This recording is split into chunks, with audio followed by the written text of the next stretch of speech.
We have ratios for pound cake, sponge cake, angel food cake, cookie dough, pot of choux. That's a great dough, pot of choux dough. I don't really think of myself as a food writer. I guess I am now with this book, but until then, I guess I am a food writer. I went to the Culinary Institute of America to write a book about what chefs need to know in order to be chefs. There I met a guy named Uwe Hessnar, and he was one of the instructors, and he gave me a sheet of ratios that he created out of his own books in order to show people, to tell his students that they didn't need recipes if they knew fundamental techniques and fundamental ratios.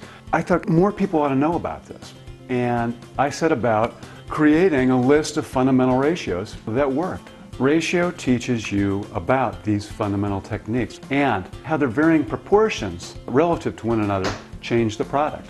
Bread dough is a ratio that comes from a standard baker's percentage ratio, and it's just 5 parts flour and 3 parts water. That's really all you need to know. You need to have some yeast in there, but how much yeast is not critical, and you need to have some salt in there for flavor. Once you have those ingredients together, that dough can be pizza dough, it can be bread dough, sandwich bread dough, breadsticks, ciabatta.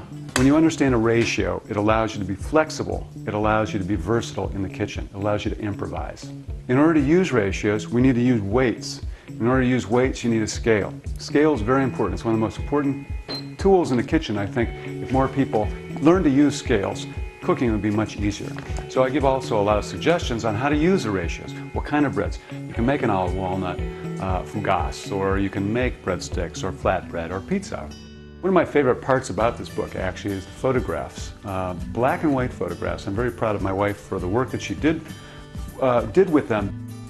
I can't remember a time when I wasn't interested in food in some way or another, but it wasn't until I was about 9 years old that I began to love to cook. And I saw Julia Child bake an apple pie on PBS.